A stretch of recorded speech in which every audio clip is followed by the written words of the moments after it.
Hi, we're at MMH, the home of rock radio, here at the symposium at the BCU, celebrating all things Black Sabbath with Alex Milas. Good afternoon, sir. Good afternoon. How are you? I'm very, very well, thank you. You've had a busy year this year with the home of metal. Indeed. Celebrating 50 years of Sabbath. Celebrating 50 years of the most magnificent cultural export ever to come out of the UK, you ask me. And so much has been happening with the world of home of metal. It's been a real honor to be invited to come and help support. And I have to say hats off to everyone there because they've just done such a phenomenal job. It's an incredible legacy for Birmingham itself, but also the Midlands and the UK wide. Black Sabbath are basically the cornerstone of everything metal. That's true. That's true. And I think not only in terms of a genre, but also in terms of a culture, something that has had a global impact, not just economically. And I think so much of Black Sabbath's legacy is sometimes reduced to record sales alone. But that's not really anything to do with the kind of political impact that metal has had, the kind of social-cultural one it's had. And that's what we're here to explore today. Absolutely. And in terms of, especially now with the internet, the way it is, the way that social media has evolved information to an exponential rate where we are now, where the whole thing is worldwide open. And the message of Sabbath has always been about spreading the music and spreading the joy. But also, they've always been an immensely proud band from where they're from. I mean, they don't live here anymore, let's face it. They're on the other side of the pond. That's true.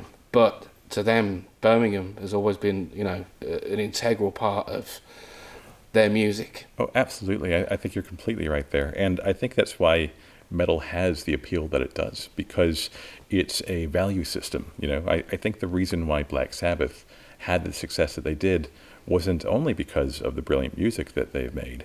It's also because their values, the working class background that they had, resonates with people from every culture and time zone, simply because it is one of marginalization. It is a one of perhaps being looked down upon, by the elites. And that's something a lot of people can relate to, not just in Birmingham. That's a worldwide feeling. And I think that's why metal has its worldwide appeal. It certainly does. And I think particularly with Sabbath, having that working class background, very close association with the local football teams as well. Indeed. That sort of Brummie pride, as we call it.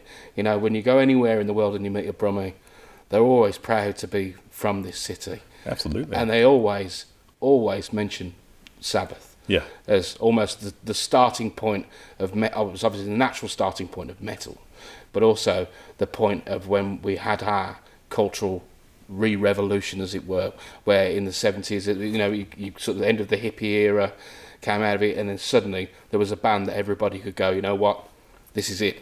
This is the next point. In many ways, yeah. I think what made Sabbath so successful was because they had a different message from the counterculture of the day.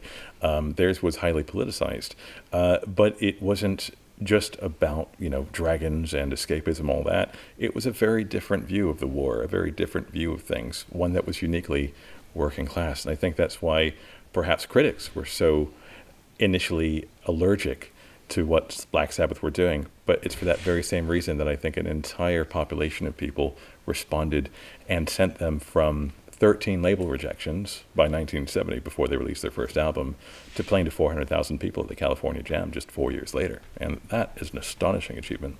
An incredible achievement. And today you're here to do do a few presentations, some roundtables. Yeah, we're going to be discussing a few different things.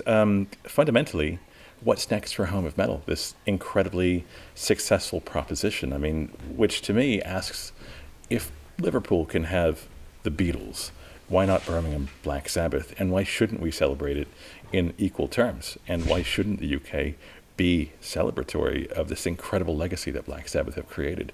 And so I think on the back of everyone's enthusiasm for the project and Lisa Meyer and all of her team's magnificent work, where do we go from here?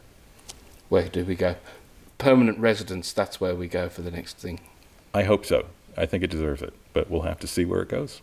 Alex, thank you very much for joining us today. It's an absolute pleasure. It's great to meet you. You too. Cheers.